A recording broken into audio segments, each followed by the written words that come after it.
Boy spots a strange shape under a bridge. When he takes a closer look, he immediately breaks down.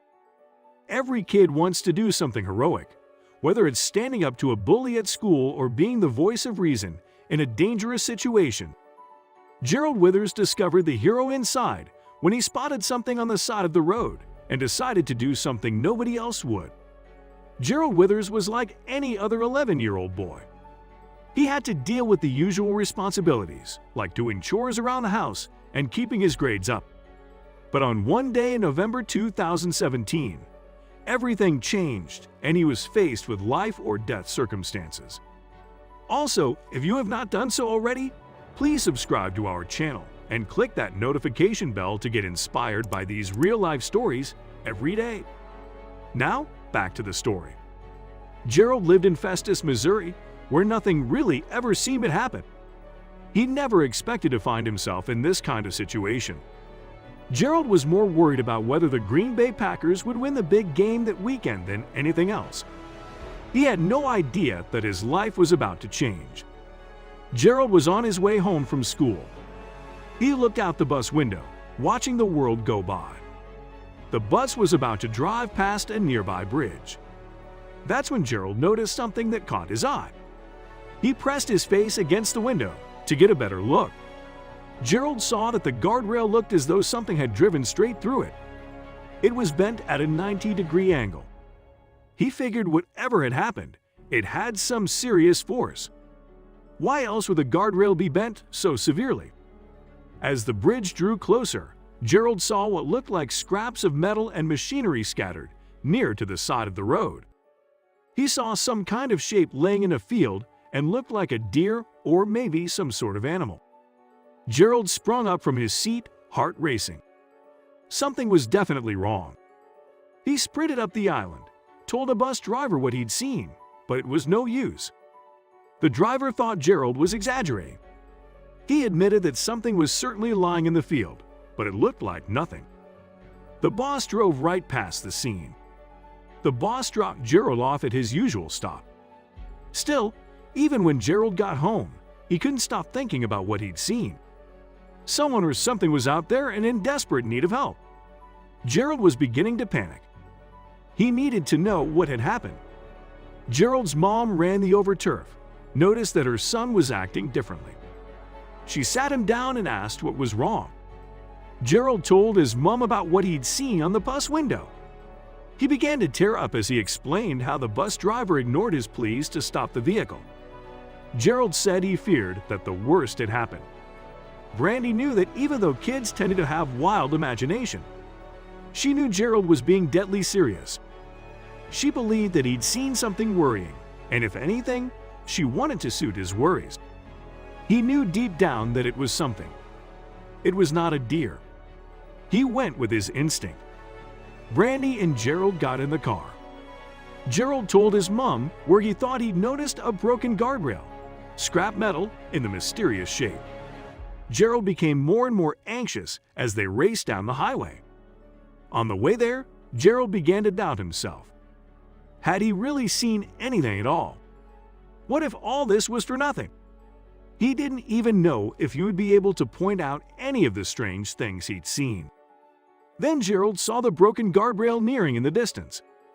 He was right. Brandy and Gerald parked the car and hopped out onto the road where they examined the bent guardrail. That's when Gerald once again saw something far away in a ditch. Brandy and her son hiked down a steep roadside toward the field. That's when the two of them stumbled upon something that chilled him to their bones. The scattered remains of a destroyed motorcycle spread along the road in every direction. The wrecked bike, the broken guardrail. Brandy and Gerald knew there was just one more part of the equation, but they were afraid to find out just how bad it was. Suddenly, without warning, Gerald turned on his heel and sprinted away. Brandy called after him. She noticed he was heading toward the ditch. Brandy sprinted after her son, who was making a beeline for the ditch. Soon she realized why. As they approached, Brandy saw the shape of a motionless body. Brandy didn't want her son to be scarred by the sight of a gruesome accident. She thought about shielding him from the cyclist, who was wearing a helmet but didn't appear to be moving. Gerald, however, sprung into action. Gerald tried not to be faced by the terrible accident that lay before him. He knew what he had to do. Gerald grabbed his mom's phone and immediately dialed 911. When the paramedics got to the scene of the crash, Gerald and Brandy were late to find out that the motorcyclist was still alive. However, he was barely breathing. They managed to identify the motorcyclist as a man named Billy McMahon. The ambulance rushed him to the hospital in an effort to save his life. All Gerald and Brandy could do his way. Gerald's grandfather, Bob, happened to be an avid biker himself. He tried to comfort Gerald that evening. While they waited to hear from the hospital, it was obvious that Gerald had done everything he possibly could. Bob's words were cut off by a phone ringing. The hospital told Gerald that Billy was going to make it. They said he would hopefully make a full recovery. Gerald was also told that weren't it for his determination and actions, Billy would have been dead for a number of reasons. When Gerald's school bus had first driven past the fallen biker, he'd been lying in the ditch for hours on end.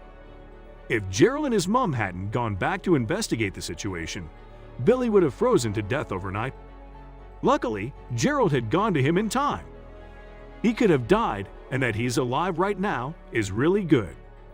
Cool with that in mind, the town wanted to give back to Gerald for taking action. They banded together and thought of a surprise for Gerald that would show their appreciation.